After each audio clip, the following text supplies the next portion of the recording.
Jesus went across to Mount Olives, but he was soon back in the temple again. Swarms of people came to him. He sat down and taught them. The religion scholars and Pharisees led in a woman who had been caught in an act of adultery. They stood her in plain sight of everyone and said, "Teacher, this woman was caught red-handed in the act of adultery. Moses, in the law, gives orders to stone such persons. What do you say?" They were trying to trap him into saying something incriminating so they could bring charges against him. Jesus bent down and wrote with his finger in the dirt. They kept at him, badgering him. He straightened up and said, "The sinless one among you, go first. Throw the stone." Bending down again, he wrote some more in the dirt. Hearing that, they walked away, one after another, beginning with the oldest. The woman was left alone. Jesus stood up and spoke to her. "Woman, where are they? Does no one condemn you?" "No one, Master." "Neither do I," said Jesus. "Go on your way. From now on, don't sin." Jesus once again addressed them. "I am the world's light. No one who follows me stumbles around in the darkness. I provide plenty of light to live in." The Pharisees objected. "All we have is your word on this. We need more than this to go on." Jesus replied, "You're right that you only have my word, but you can depend on it being true. I know where I've come from and where I go next. You don't know where I'm from or where I'm headed. You decide according to what you can see and touch. I don't make judgments like that. But even if I did, my judgment would be true because I wouldn't make it out of the narrowness of my experience, but in the largeness of the one who sent me, the Father. That fulfills the conditions set down in God's law, that you can count on the testimony of two witnesses. And that is what you have. You have my word, and you have the word of the Father who sent me. They said, "Where is this so-called Father of yours?" Jesus said, "You're looking right at me, and you don't see me. How do you expect to see the Father? If you knew me, you would at the same time know the Father."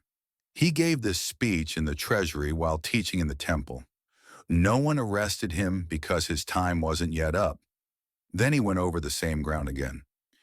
"I'm leaving, and you are going to look for me, but you're missing God in this and are headed for a dead end. There is no way you can come with me." The Jews said, "So is he going to kill himself? Is that what he means by 'you can't come with me'?" Jesus said, "You're tied down to the mundane. I'm in touch with what is beyond your horizons. You live in terms of what you see and touch. I'm living on other terms. I told you that you were missing God in all this. You're at a dead end. If you won't believe I am who I say I am, you're at the dead end of sins. You're missing God in your lives." They said to him, "Just who are you anyway?" Jesus said, "What I've said from the start. I have so many things to say that concern you, judgments to make that affect you, but if you don't accept the trustworthiness of the one who commanded my words and acts, none of it matters. That is who you are questioning, not me, but the one who sent me."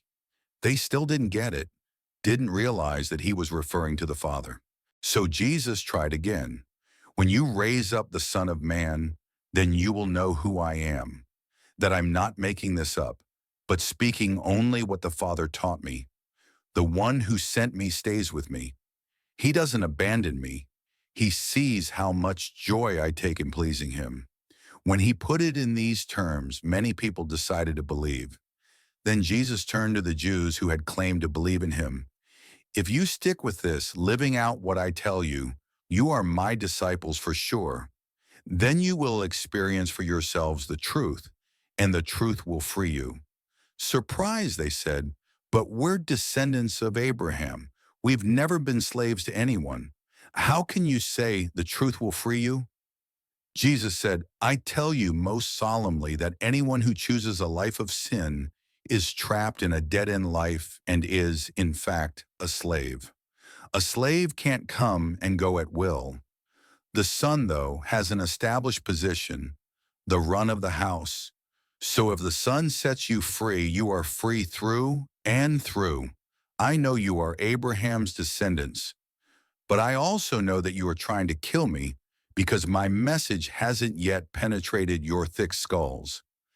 I'm talking about things I have seen while keeping company with the Father, and you just go on doing what you have heard from your father. They were indignant. Our father is Abraham. Jesus said, if you were Abraham's children, you would have been doing the things Abraham did. And yet here you are trying to kill me, a man who has spoken to you the truth he got straight from God. Abraham never did that sort of thing. You persist in repeating the works of your father. They said, we're not bastards. We have a legitimate father, the one and only God. If God were your father, said Jesus, you would love me, for I came from God and arrived here. I didn't come on my own. He sent me. Why can't you understand one word I say? Here's why you can't handle it. You're from your father, the devil, and all you want to do is please him. He was a killer from the very start. He couldn't stand the truth because there wasn't a shred of truth in him. When the liar speaks, he makes it up out of his lying nature and fills the world with lies. I arrive on the scene, tell you the plain truth, and you refuse to have a thing to do with me. Can any one of you convict me of a single misleading word, a single sinful act? But if I'm telling the truth, why don't you believe me? Anyone on God's side listens to God's words. This is why you're not listening, because you're not on God's side. The Jews then said, that settles it. We were right all along when we called you a Samaritan and said you were crazy, demon-possessed. Jesus said, I'm not crazy. I simply honor my Father while you dishonor me. I am not trying to get anything for myself. God intends something gloriously grand here and is making the decisions that will bring it about. I say this with absolute confidence. If you practice what I'm telling you, you'll never have to look death in the face. At this point, the Jews said, now we know you're crazy. Abraham died, the prophets died, and you show up saying, if you practice what I'm telling you, you'll never have to face death, not even a taste. Are you greater than Abraham, who died? And the prophets died. Who do you think you are? Jesus said, if I were striving to get all the attention, it wouldn't amount to anything.